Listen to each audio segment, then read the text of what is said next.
کمرہ گلاب کی پھولوں کی بھینی بھینی خوشبو سے معطر تھا۔ یہ خوشبو کمرے کے عین وسط میں شان سے سجے جہازی سائز بیڈ کے اطراف لٹکتی گلاب کی پھولوں کی لڑیوں سے پھوٹ رہی تھی۔ بیڈ کے بیچوں بیچ وہ اپنے گلاب کی پتیوں سے سرخ لہنگے کے گھیر کو پھیلائے دلہن بنی، لبوں پر شرمیلی مسکان سجائے، اپنے من کی نیند کی شدت سے منتظر تھی۔ ذرا سی بازو کی جنبش چوڑیوں کا جلترنگ بچا دیتی تو وہ خود میں محصور ہونے لگتی۔ کمرے کا ماحول بہت خوشگوار تھا۔ دروازے کا لاک گھومنے کی آواز پر اس کا وجود گنگنا اٹھا۔ دھیرے دھیرے قریب آتے قدموں کی مدھم چاپ اس کے دل کی دھڑکنیں تیز کر گئیں۔ مردانہ پرفیوم کی دل فریب خوشبو سے مہکتا وجود اس کے سامنے بیڈ پر برجمان ہو گیا۔ ہینا کے نقش و نگار سے سجے ہاتھ کو مضبوط ہاتھ نے تھاما تو گویا دل ہاتھ میں دھڑک اٹھا۔ کانوں میں مدھم گھمبیر سرگوشی ابھری۔ نی ہاجراں، کدھر مر کھپ گئی ہے؟ اماں سعیدہ کی گرج دار آواز صورت اسرافیل بن کر ہاجرہ کے کانوں میں باز گشت بن کر ٹکرائی تو ہاتھ میں تھاما سرخ رنگوں سے مزین لہنگا ہاجرہ کے ہاتھ سے چھوٹ گیا۔ اس لہنگے کو دیکھتے دیکھتے ہی تو ہاجرہ خوابوں کی خوبصورت جہاں میں پہنچی ہوئی تھی۔ خوابوں کے شہزادے کی گھمبیر مدھر سرگوشی کی بجائے اماں کی چنگھاڑتی آواز نے گویا اسے جھنجھوڑ ڈالا تھا۔ مرے مرے انداز سے لہنگا اچھی طرح پیک کر کے واپس لوہے کے ٹرنک میں رکھا۔ تالا لگانے کے بعد چابی پرانے گلدان میں رکھ دی۔ نی ہاجراں، جلدی باہر آ، کیا سو گئی ہے یا منہ میں گونگیاں ڈال کر بیٹھ گئی ہے؟ اماں کی دوبارہ گونجنے والی دھاڑ نے ہاجرہ کو پل بھر میں اماں کے دربار میں پیش کر دیا۔ اماں سعیدہ چارپائی پر بیٹھی دھڑا دھڑ جرسیوں کو ادھیڑ رہی تھی۔ ہاجرہ کو سامنے دیکھ کر خوب گھوری سے نوازا۔ کیا ہے اماں، کیوں رولا ڈال رکھا ہے تو نے؟ تجھے تو میں بتاتی ہوں، رولا ڈالتی ہوں میں؟ کمرے میں جا کر تجھے کیوں سانپ سونکھ جاتا ہے؟ ٹرنک میں ایسا کون سا خزانہ دفن ہے جو تجھے اپنے ساتھ اتنی زور سے باندھ لیتا ہے کہ تو اپنی ماں سے بھی لاپرواہ ہو جاتی ہے؟ اماں تو جانتی تو ہے ٹرنک میں ایسا کون سا خزانہ دفن ہے، پھر بھی پوچھتی ہے۔ ایک لہنگا بنا کر تو نے تو خود کو دلہن ہی سمجھ لیا۔ ارے ہاجرہ، غریب کی کٹیا میں لہنگے نہیں جچتے۔ اتنی رقم ڈبو دی تو نے مہنگا لہنگا بنانے میں۔ اگر تیری تائی مان جائے تو پھر تو لہنگا کام آ جائے گا، ورنہ کوئی غریبی متھے لگے گا۔ میں تو کہتی ہوں بیچ ڈال، کچھ پیسے ہاتھ آ جائیں گے۔ آج کل میں رمضان کا چاند نظر آ جائے گا، راشن ڈلوا لیں گے، سحری اور افطاری کے وقت ہم بھی کچھ اچھا کھا لیں گے۔ اماں نے لہنگا بیچنے کی بات کر کے تو گویا ہاجرہ کے دل پر ایک بھوسا دے مارا۔ ہاجرہ بلبلا اٹھی۔ اماں، لہنگا میں نے بڑے چاؤ اور محبت بھرے ارمانوں سے بنایا ہے۔ ایک ہی تو خوشی کا احساس ہے میرے پاس، تو اس سے تو نہ محروم کرنا مجھے۔ غریب کے پاس خواب بھی تو ہوتے ہیں، کیا خواب دیکھنا بھی چھوڑ دوں؟ یہ لہنگا مجھے بڑے حسین خواب دکھاتا ہے۔ ہاجرہ کا لہجہ کھویا کھویا تھا۔ اچھا چل، دیکھتی رہ خواب۔ اب جا کے مشین سنبھال، کپڑوں کا آرڈر وقت پر دینا ہے۔ عید پر تو کپڑوں کی مانگ بڑھ جاتی ہے۔ زیادہ کپڑے سلائی کریں گے تو روزے بھی سوکھے گزر جائیں گے اور عید بھی۔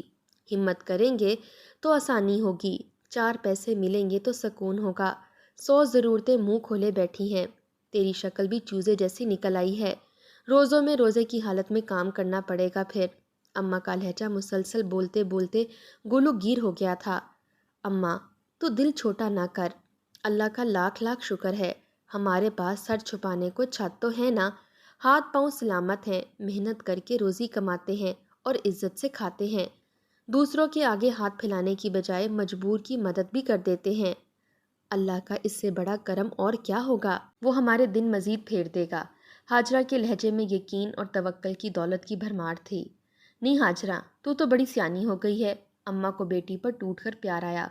اماں، مجھے یہ باتیں ڈائجسٹ سکھاتے ہیں جنہیں پڑھنا اور خریدنا تو وقت اور پیسوں کی بربادی سمجھتی ہے۔ اچھا، یہ ڈائجسٹ تجھے اتنی اچھی اچھی باتیں سکھاتے ہیں؟ چل اب تو خوش ہو جا، میں خود خرید کر لا کر دوں گی تجھے، پھر تو مجھے بھی پڑھ کر سنانا۔ سچ اماں؟ ہاں ہاں بالکل سچ۔ اب تو جا کر مشین سنبھال، مجھے لگتا ہے آج چاند ضرور نظر آئے گا، اس لیے مغرب سے پہلے کام نپٹ جائے تو اچھا ہے۔ اماں محبت سے کہہ کر جرسی کی اون کا گولا بنانے لگیں۔ وہ اسی اون سے چارپائیاں بنانے والا بان بناتی تھیں اور بیچ آتی تھیں۔ ہاجرہ کمرے کی جانب بڑھ گئی، لیکن بیرونی دروازے سے اشفاق کی بلند آواز میں سلام کرنے پر قدم وہیں ٹھہر گئے۔ السلام علیکم چاچی۔ اشفاق مٹھائی کا ڈبہ ہاتھ میں پکڑے چارپائی پر بیٹھی اماں کی طرف بڑھا۔ اشفاق کو دیکھ کر جہاں اماں سعیدہ کا چہرہ خوشی سے کھل اٹھا تھا، وہیں حاجرہ کے چہرے پر خفگی بھرے تاثرات سج گئے۔ وہ ہر چوتھے روز آ جاتا نئی نئی کہانیاں سنانے اس کی اماں کو۔ وعلیکم السلام پتر، اشفاق بڑے دنوں بعد چکر لگایا ہے تو نے؟ تیرے اماں ابا تو ٹھیک ہے نا؟ اشفاق نے چارپائی پر بیٹھ کر ڈبہ اماں کو پکڑایا، جسے انہوں نے محبت سے تھام کر حاجرہ کو آواز لگائی، حاجرہ لے مٹھائی پکڑ اور پلیٹ میں ڈال کر میرے اور اشفاق کے لیے لیا۔ چائے بھی بنا لانا، اچھا؟ حاجرہ مرے مرے قدموں سے چلتی اماں کی طرف بڑھی۔ اشفاق کے قریب حاجرہ نے ٹھہر کر ہاتھ اماں کی جانب بڑھایا اور ایک روٹھی نگاہ اشفاق پر ڈالی۔ اشفاق مسکرا اٹھا۔ چاچی، یہ بلی زیادہ روٹھنے نہیں لگ گئی؟ خیر چھوڑ چاچی، تو نے تو پوچھا ہی نہیں یہ مٹھائی کس خوشی میں ہے؟ کہیں میرے پتر کی بات تو نہیں پکی ہو گئی؟ حاجرہ نے طنزیہ لہجے میں کہا۔ مجھے تو ایسا سمجھتی ہے؟ اشفاق بولا۔ ہاں بتا اشفاق پتر، مٹھائی کس خوشی میں لایا ہے؟ کہیں سچ مجھ تو تیرا رشتہ طے نہیں ہو گیا؟ چاچی مجھے نوکری مل گئی ہے۔ اشفاق کی یہ بات سن کر اماں سعیدہ کا وجود تو گویا ہلکا پھلکا ہو گیا۔ خوشی اور محبت سے اشفاق کا ماتھا چوم ڈالا۔ حاجرہ جلدی سے مٹھائی اور چائے لے کر آ۔ حاجرہ مٹھائی کا ڈبہ تھام کر دھیمے لہجے میں بولی۔ مبارک ہو، خیر مبارک۔ جمیلہ بھرجائی اور بھائی شکور کو میری طرف سے بہت بہت مبارکباد دینا۔ آج رات کا کھانا سب کا میرے گھر، اپنی اماں اور ابا کو لے کر آنا ضرور۔ چاچی اماں اور ابا تو گاؤں گئے ہیں رات کو۔ ہاں جیسے تو تائی آ جائے گی نا۔ چائے کپوں میں انڈیلتی حاجرہ بڑبڑائی۔ جلدی چائے لے آ حاجرہ۔ حاجرہ نے چائے اور مٹھائی کی پلیٹ اماں کو پکڑائی، ایک نگاہ اشفاق پر ڈالی اور اپنے کمرے میں چلی آئی۔ مشین پر کپڑوں کی سلائی شروع کرتے ہوئے بھی اس کا دھیان باہر تھا۔ باہر صحن میں اشفاق چائے ختم کر کے اٹھ کھڑا ہوا۔ اچھا چاچی اب چلتا ہوں، شام کو یا رات کو اماں اور ابا کو ضرور لاؤں گا۔